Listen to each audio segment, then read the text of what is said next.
coach Otto Addo PM e draw na say na opening di nkomo o chem say o mzi yenya Croatia experienced team yenya England omo stars and if Panama mo stubborn there but can be so e betimi a show bia or your group no more. It's going to be a tough group.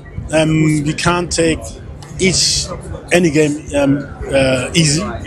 I know some people might think, oh, Panama will just beat them, and then we will. No, this is the wrong thinking. We have to take it very, very seriously. We have to prepare ourselves very, very well. It's going to be tough. Just one I can say, but surely we have the quality to beat all of them, also England. Like I said, we have to take it step by step. And we have to prepare ourselves well. We will surely look into their recent games and we prepare the players well. And I know that on a good day we can also beat them, just like Senegal did. But on a bad day, it's going to be also difficult. And like you said, I think they're the favorites in the group. Legendary Charles Kokua Sampombani Taylor Ababedro. Legend, good morning. Good morning. Be a fine day. Right, said Anyamiase. And opena ye share a year ticket once, but I'm saying a bit more tickets in Semino. Yenremu ewo the draw ne kakra last Friday and about so Ghana group L in England, Croatia and Panama in the woman. With this group, how feasible it is for Ghana to sail through to the next stage? Imofo. That was me and chat here for no more. At times, no, which marker say, Ghana, I agree say, Panama or Hunty F. Now, so be so team so on my prepare. Ghana no. Ghana now who didn't say Panama F no. I prepare so much match Panama na. Was 6 months we be at Timisi football. Yeah. And Timem fa a no compare say oh yeah Ghana e be alcohol cup 4 times and I oh yeah better than Panama. Okay. The also can say boys no I was seeing you nyina. Okay. Boys na was so munya form no. Boys na was seeing say Samenyo or share blaster just now or what he said or Emma crab nana. Okay. So what did they make an answer? Lot of players were you saw who say Oma Bobo me hu. And on board mo crab so you. Okay. On national team no and no crab no. Dia he no mo so room. National team ne club. Yeah. By yam fair no to two ye de say ye Panama na ekobo.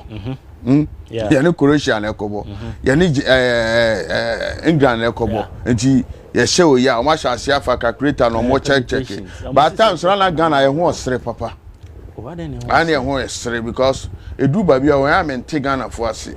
Ye nka no kre no nti calculator na de be ka no kre. Oh, Samu madin. Yeah, because I was say catch re won say ye ball na ye bo no.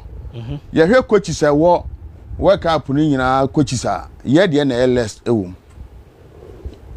Ye group na check it work up coaches say coach nyina no. Ye coach no e no ye West ewum. I didn't know ye West because we need 30s be obo. Matches abo nyina I say that we are the sign 30s. E bia no afa man yo. But tell no so na dey qualify you. Or dey qualify ko World Cup. I didn't go see here. Result ben on yae. Poor results and on yae. They say I don't qualify by Uncle B. Yeah. And you're the first or qualified or dear do a second time no they kono. Bibian will change you. You're playing system or your West and na minti assess. I mean all the coaches are more work up. Your group on Thomas to kill. And I'm say I no crowd on fan to check. Group wouldn't announce. What they check it, sir, all the coaches no. What they check coaches ni na. Okay. Me say Brazil coaching kwa the otoso fourth no. On ko better than coaching. Legend. Almost fourth coach no. You're more assistant 4 no. 4 no, yes, the otoso the fourth assistant no, you better than Otto Addo. Born na ekobo no. Enye football no kwa na ekobo. Nim de ka ho. Okay. Touches ka ho. Edu ba bia wetu ma kire wo say born na ebo kwa ye more 3 back. Okay. Then you know wonim. Wonim den. Ono so 2 assistant coaches almost so ma ben.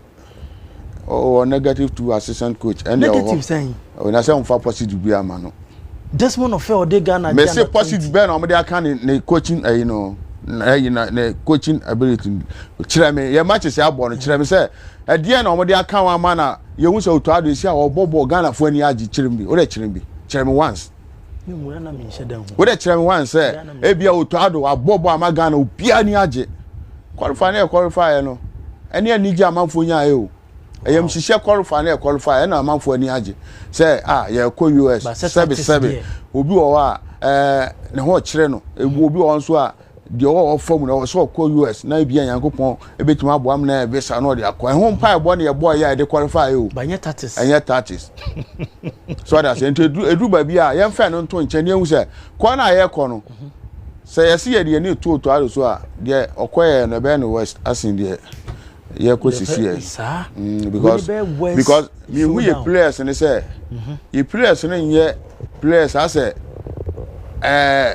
me who more competition more so that say imagine say Ghana you say ye see ye me feda ayi Ghana for omodi ani ato om so na om no mo ye party ane Sibo omumienu so obi a struggle sisi various clubs yes especially Sibo so I say nti edu ba bi asane ma onyina na ade atoto okay say ajekun ti ase kura de friend Osama no akoda nsamampum na sabi na obo kura obebo ma Ghana kura mpo no na edu ba bi an control ne passes kura na enkoyi Ghana fo bebre so kan say eno kura say e work on Sibo oh sir obe obi o take eye bibia by say obe ma pass any the way obe sia no uhun okay na uhun so what board da be hu so struggle was anema no nti eno hwan na e kwa kire no sesi ai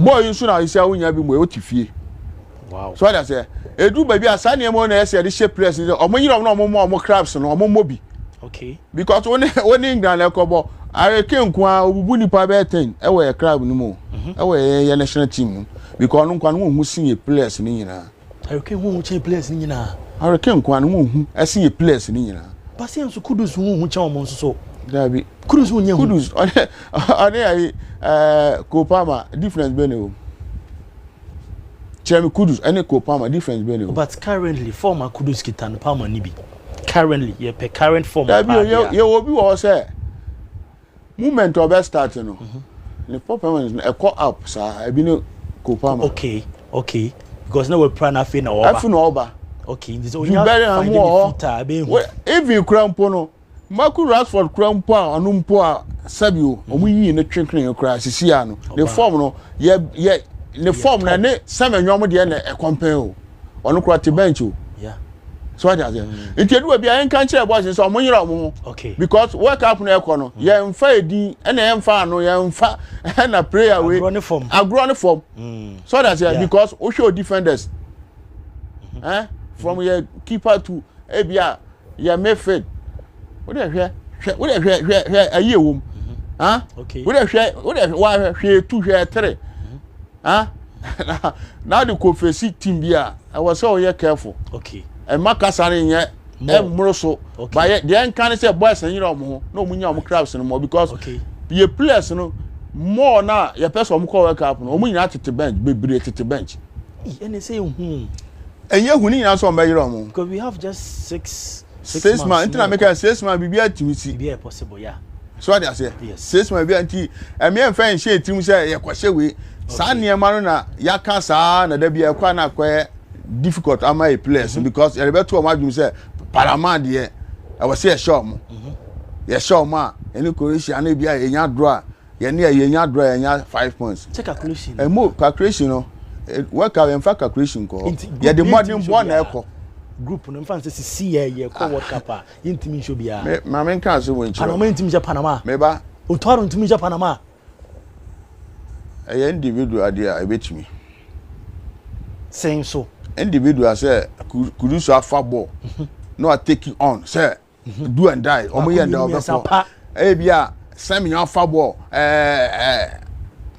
me captain Jordan afa ball or taking rest e betimi ba say more information say dem crop for say I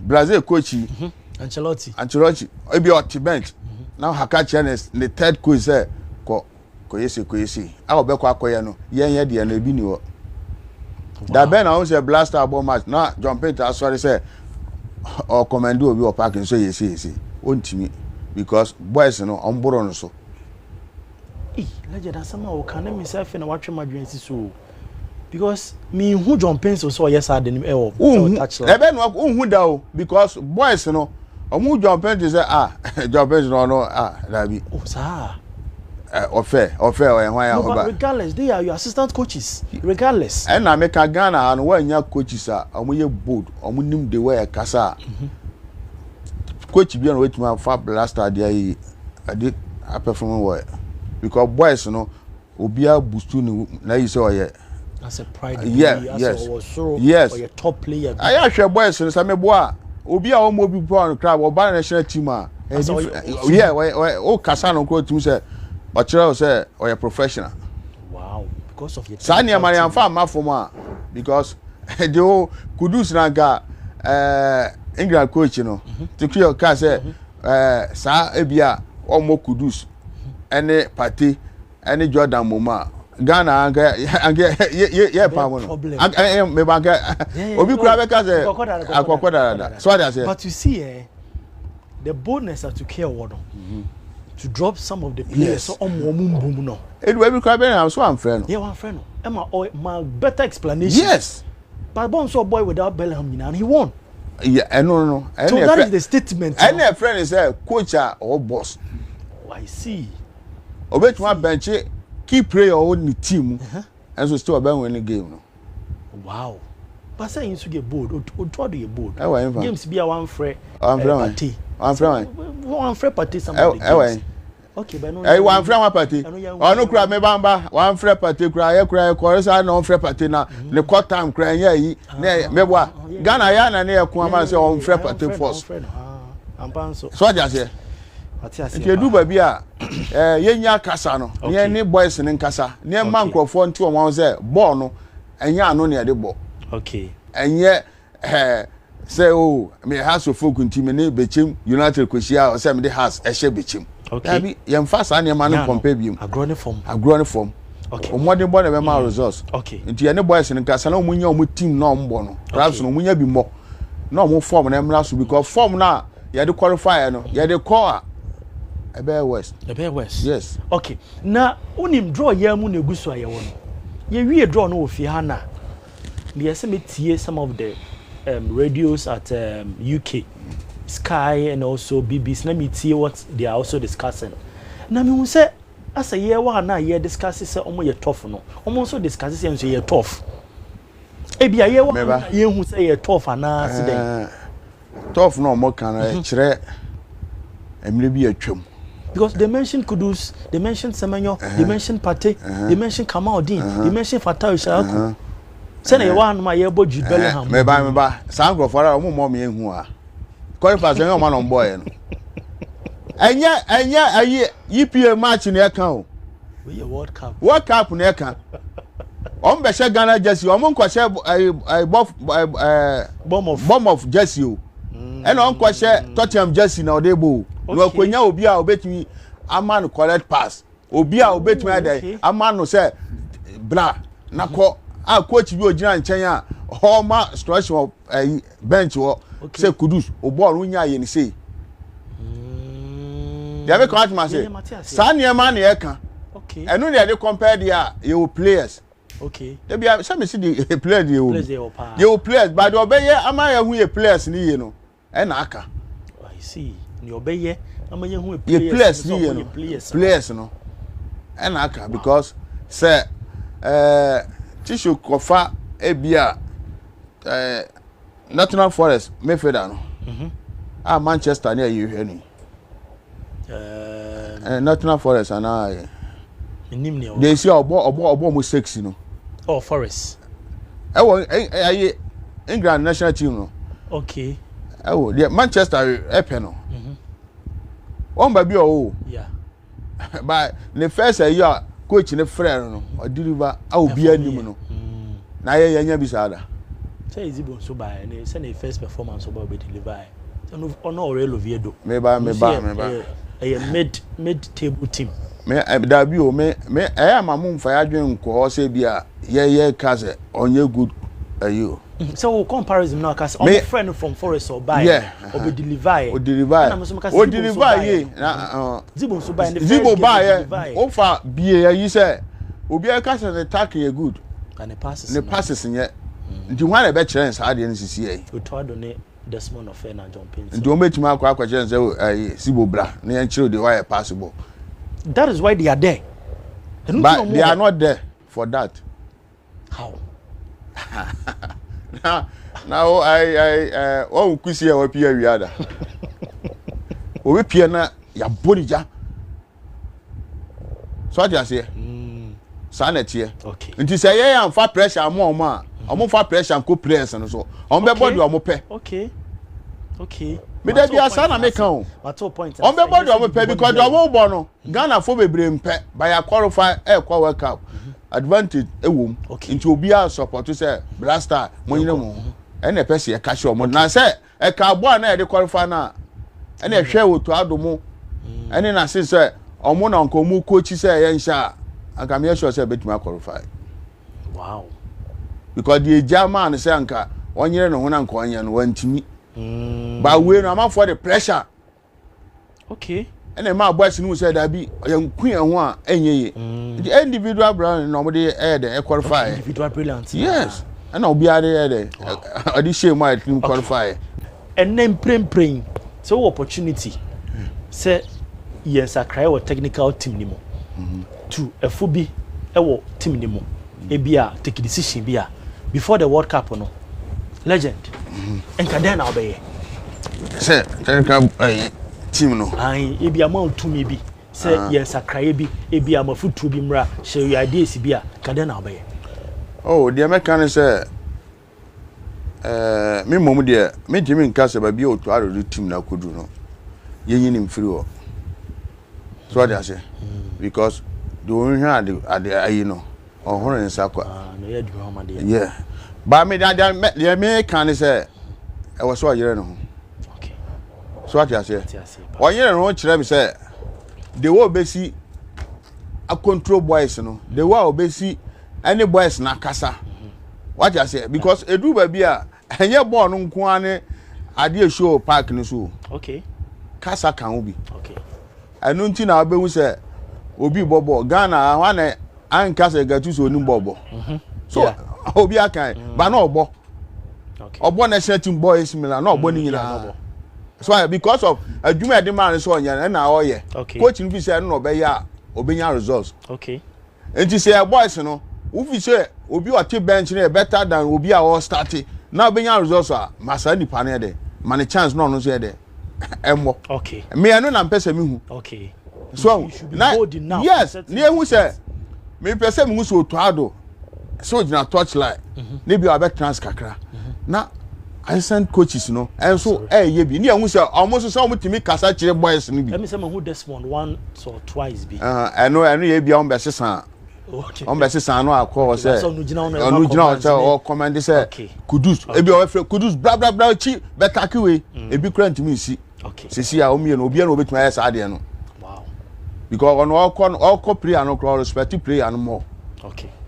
What dey make am? Matthias here. Sa na man person mu twam because sika eya ade nyina ba sika entime ntonkwa. Right. Nti say we be say boy no e bia kudu o sika sen nti untimi control ndi a results na benya no sa na yese de ko. Okay. Legend Charles Kokua sample ba na tela na yatene nka no list what down your message list morning. You be abakọ there. Right. You run straight into the group.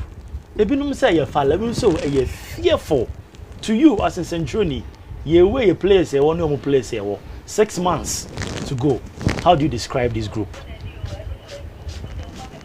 Yes, a fair draw. I think we cannot hope for any better draw than this. Okay. A draw. We are meeting familiar people and become familiar people now. If you want to know the attitude of England. That is who we are. The difference is that we are corrupt and they are not.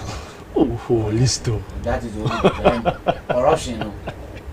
Oh yes. Look at the way their media go about their things. Look at how media Kasafa Omutim. Yeah. Look at how media know your Malay. What I said. Okay. You know, Subai then. As I said. Colonial masters. We played against them also. Okay. And playing against them naturally, will bring it rivalry. Okay. What I said. Okay. Remember the Yakushia England, loud mouth people. Yeah. Colonial masters. And that will bring its own seriousness. Okay. Then Ebano Croatia so it will be say okay, this is maybe our last match. Depending on how results, will let you qualify and all that. Okay. Yes, a group I think is fair. Fair. Yes. But you looking at our past performances of World Cup. If say last time any break pass or qualify or qualify. Yes, and it will come with a lot of hard work. Okay. It will come with a lot of hard work. We've drawn against Germany in the past. Yeah. We have drawn against Germany. We've beaten Czech Republic in the past. We've beaten USA. We've beaten Serbia in the past. Our European side. Yeah, giants.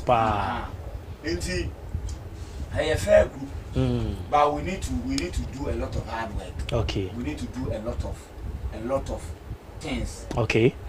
And a lot of things now. The playing body the way how they think about wearing the national team jersey. Any technical team, how they will approach the games, the kind of scouting that they will do, the kind of analysis that they will do, technical analysis that they will do, and all that. I think they have now, they know the omnimo position. Yeah.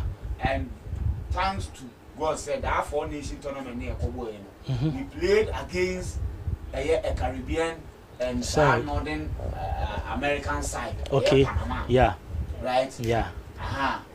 You're against. Is it TNT?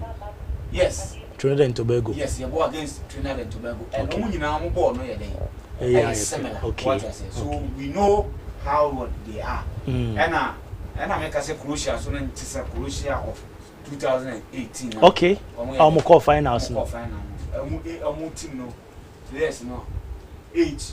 I had actually a lot of them. Yeah. And then some of them has a free team. Yeah. Binuma video of cry. Exactly. You know, we are going to meet a fair team. I say, I just say, we can match them. Okay. You bet my then. How much? Because if they have Modric, we also have a party. Okay. You understand? In terms of control of the game, more Modric will control the game. Yes, your party. Of course. In terms of driving the ball, dribbling and creating chances and scoring goals. If you look in their team, they don't have any player on the caliber and say could do team. A crucial yes, in terms of home forward line. Maybe people don't know their team. Because of betting, I watched them. I can mention 3 players. Omuye then. Be a key one. Yes. Kovacic. Okay. Are you one of Perisic go Perisic just says why you. Why am I? What is it? Why am I? Yes, almost a talent no, but our energy now. Any hobby. What I say? Okay. Okay. What I say? Yeah. We defender. Okay. When you go to coffee on the bench, only striker no. Now you know Makoko 34-year-old striker be or I think it was a Suna in Mayoka. I was a Suna. Okay. What I say? Budimel. Okay. Okay. 34-year-old. Or as strikers now crossable and all the entire behind it. Okay. What I say? Yeah. Omu team ni nyet say. Omu Pasalic mu nyina. Yeah. Vlasic. Matanovic. Ensu omu. Kalita Ka, Sutalo, Jakic, Livakovic. But when you say Perisic, I say wa go no. qualifies almost every game no go. Like qualifies look at the teams on Michelle. Me show Montenegro no. Big boys few.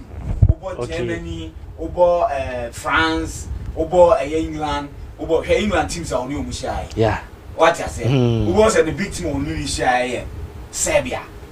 What I say? Okay. What could Albania Kosovo na check for no mpo no game boy ani mo den kra kakra no na check Croatia for no and go let's draw. And look at but other games Gibraltar Ocean 7 Gibraltar and me say check call Croatia for home no Croatia for born 5 and share for Islands 1 Montenegro so J4 Gibraltar J3.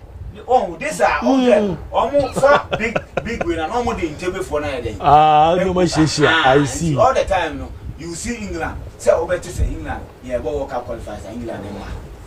It doesn't what happen.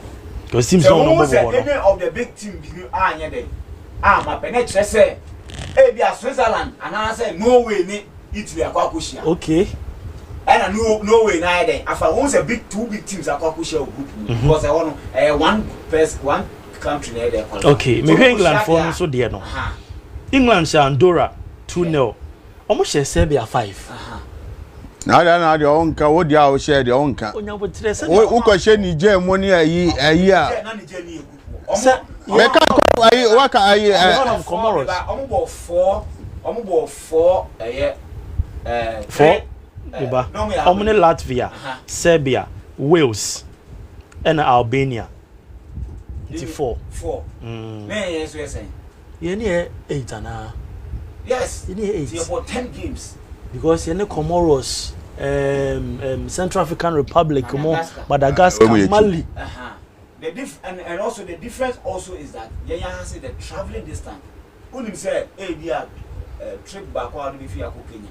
Maybe I will London, I would do a whole lot in the okay. African way. Because the point I mean making is say you're not a favorable draw. Okay, a favorable.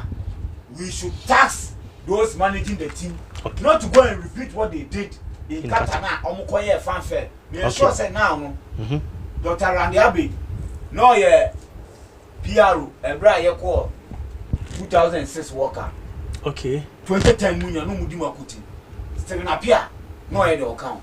Send your omuko chupi in camp no. Camp Emma akwese say distraction fan first na dey. This time maybe I was say go back to how I need keep your camp serene. Okay. Emma players na enyo omu focus because this group even to be for third best place team it will wait to 4 points. Now they are qualified. And what?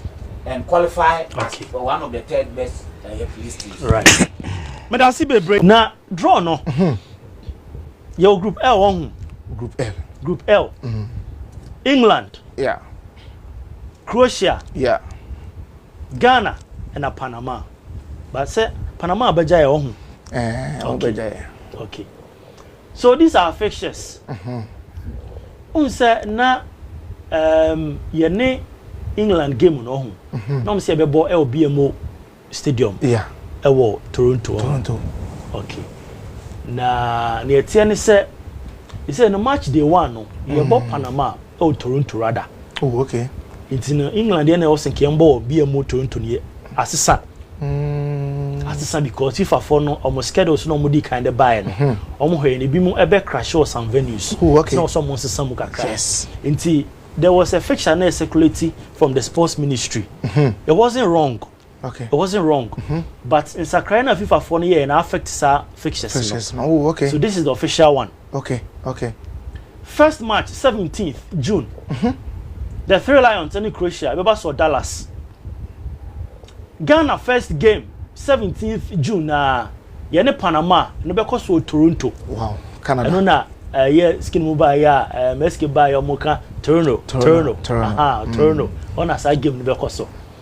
Na second game no. Yene England be so Boston. That's Ghana second game. Yene England be so Boston. Boston no Krubeso. US. Oh, Boston. Okay. Na Panama about Croatia no be so Toronto. Okay. no na Ghana for no be kan Toronto enya na e ka bi but skin mobile na SK mobile see dey be kan Toronto yes ya pa the Toronto asaki no e be cause match day 3 and your last group game no all right Panama airbo England Croatia so any Ghana or Philadelphia na on the lighter note we say sorry be from Philadelphia yes menim say game ye ball no so mu nyina akọ yes Philadelphia mu nyina akọ so for adumchi yes ene na mpamfo ni nyina Philadelphia mu nyina monko because ye ball no Philadelphia because mu nyina monko mu draw no mo nchom ko aso Philadelphia ene kwa evisa monko he game yes and it's only last group game and no na saying there was a story be about say say opesa ko US ni bi na unya advantage to go out okay they also you have to buy the tickets, match tickets and your plane tickets match tickets no so to match tickets na no granto access to get early date for visa interview oh okay and your friend a personal to match tickets ni bia now apply for visa na and unya date tem oh okay na enu na me hwe tickets ni mu a mo wie fixture na me tickets ni ma kofi ticket ni boarding pa hey the boarding kofi ni boarding pa because na me hwe mu a na me say say ayi ye ne Panama crowd ye no na ye for cry $864 hey na ye for no Panama yes $864 into munya calculation ni mame wow $864 match tickets for Ghana Panama me shade ni mudi na me say hey $864 wow calculating na me the current rate they say no dollar na was 11 11.24 is 11.64 baby na me share tickets ni din because say 8 and saying 864 864 show me minimum here be more but minimum say a huge money very very huge money and it will be so 949 into here 864 new year near 949 more he to me the aba saying 9,823 Ghana cedis one ticket 98 million match back on 98 million in this a 2 and our patois na say only now almost 180 million obi je train na no ya dey ko work 180 million 18,000 asama aba no yes that is per one okay per one no na we ya Panama de no mama England so de no okay England de na was eba so e wo BMO de right yeah okay and also no $876 yes and $1,209 no obe bang page ne kakra unse bi ono ma obeng page you can see them hey hurricane now no mo kasa and $1,209 and also calculate mame $1,209 and also so your ticket obe tony bi no na ticket report me nya kire say Ghana England de no high on demand England Ghana game no tickets they were amount for tono and ya some ketwa into $1,209 in saying 136 million 136 that is 13,600 yes I'm for coins in Pwanka it is up so ko Ghana England game no na up so apply for visa hey na enu na ebe mo ya fra won tam no e so to ticket 13,600 okay enu ya match ticket no enu ya match ticket we nya no anu ato 876 there that's ni na almost 10,000 876 10,000 and na 1,290 no so ye 13,600 I think so say okuja to block amamudi hujuma oh yeah just am we because Ghana for do send no betuma toss a ticket way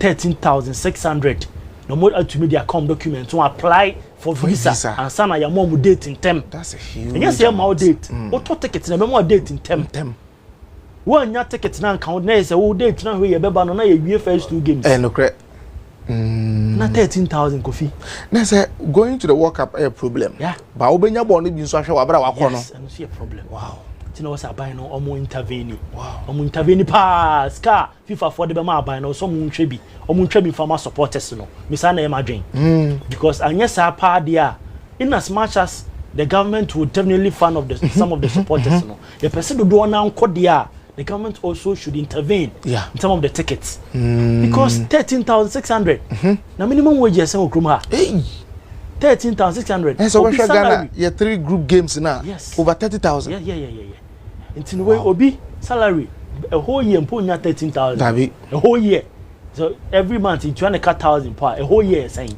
12,000 me boy and you say no salary from sanka kroma is not without touching your salary what kind of magic hey but your mom pay bi ana abai no etu ho na mo